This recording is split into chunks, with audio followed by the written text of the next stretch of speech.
নিউজিল্যান্ডের ক্রাইস্টচার্চে আলনুর মসজিদ ও লিনউড মসজিদে খ্রিস্টান বন্দুকধারীদের হামলায় এখন পর্যন্ত ৪৯ জনের নিহতের তথ্য দিয়েছে দেশটি। এর মধ্যে রয়েছে ৩ বাংলাদেশীয়। তাছাড়া আহত হয়েছে আরো অর্ধশত লোক, যার মধ্যে বাংলাদেশি রয়েছে অন্তত ৮ জন। বর্বর এই হামলার ঘটনার নিন্দা জানিয়েছে বিশ্ব নেতারা। পাশাপাশি হতাহতদের পরিবারের প্রতি গভীর শোক জানিয়েছে তারা। শুক্রবার ১৫ মার্চ জুমার নামাজের সময় এই হামলাটি ঘটে। হামলা থেকে অল্পের জন্য প্রাণে বেঁচে গেছেন সফররত বাংলাদেশ জাতীয় ক্রিকেট দলের সদস্যরা।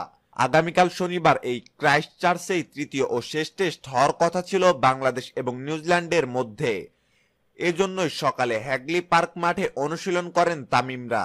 অনুশীলন শেষে তারা আল নূর মসজিদে নামাজ পড়তে যান। যে মুহূর্তে মসজিদে প্রবেশ করবেন তখনই ভয়াবহ এই হামলার ঘটনা ঘটে। দৌড়ে তামিমরা বাসে আশ্রয় নেন, পরে হোটেলে ফিরে আসেন। হামলার পর থেকে বিভিন্ন সামাজিক যোগাযোগ মাধ্যমে চলছে নিন্দার ঝড়। এই তালিকায় নাম লিখিয়েছেন সাবেক ও বর্তমান অনেক ক্রিকেটার।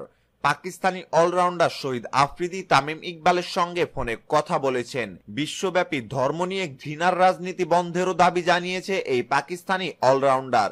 এক বিশেষ টুইটে তিনি জানান, ক্রাইস্টচার্চে ভয়ঙ্কর শোকাবহ ঘটনা ঘটেছে। আমি সবসময় নিউজিল্যান্ডকে সবচেয়ে নিরাপদ ও শান্তিপূর্ণ দেশ হিসেবে জানি।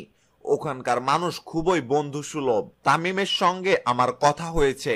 বাংলাদেশ দল ও কোচিং স্টাফরা সবাই নিরাপদে আছে জেনে স্বস্তি পাচ্ছি। এসব থামাতে বিশ্বকে একত্রিত হতে হবে। এভাবে ঘৃণা করা থামান।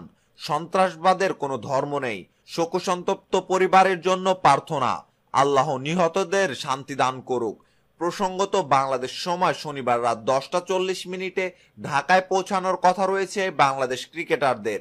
এই তথ্য নিশ্চিত করেছে বিসিবি মিডিয়া ম্যানেজার রাবিদ ইমাম। সম্মানিত ভিউয়ার্স, খবরটি সম্পর্কে আপনার মতামত জানিয়ে কমেন্ট বক্সে কমেন্ট করতে ভুলবেন না। ক্রিকেটের নিত্য নতুন সকল সংবাদ সবার আগে পেতে চ্যানেলটি এখনই সাবস্ক্রাইব করুন। ধন্যবাদ।